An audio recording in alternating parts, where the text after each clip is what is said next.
Punk today has become an acceptable way of looking at the culture, looking at life itself, looking at everything. It's a way of measuring what you even think is possibly cool.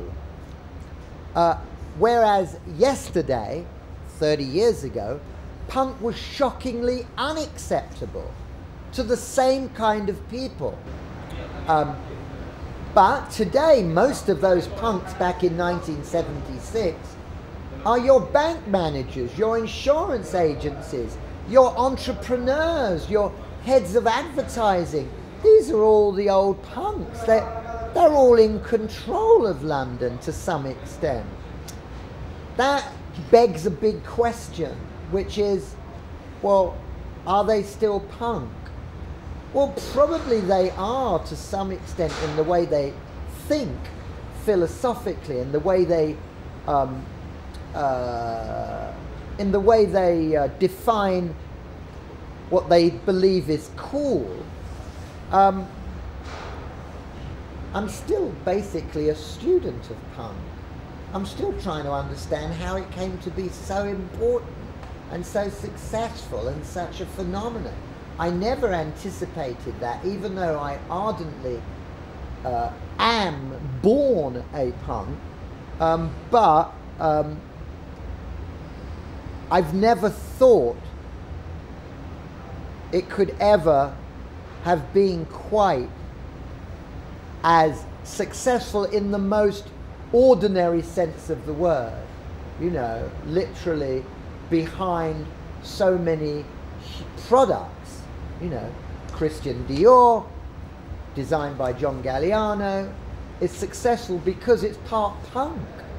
Punk seems to be synonymous as the agent of most creative changes in all industries over the past 30 years. Its influence is unprecedented, and that's why it's finally now having to be culturally accepted as a major force. That's right. ¿O podéis acercar un poquitín?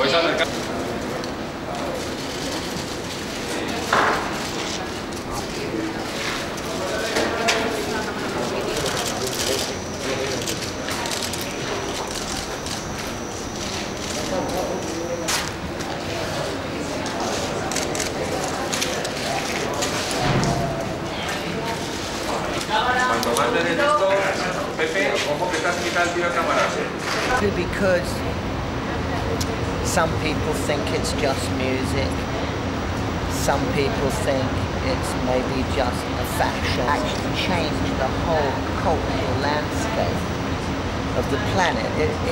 It's as fundamental to the invention of the motor car, and probably far more impactful. And these situationists, who were a movement of basically disenfranchised art and philosophy students who, again, didn't truthfully have an identity, but they all came together on that one simple...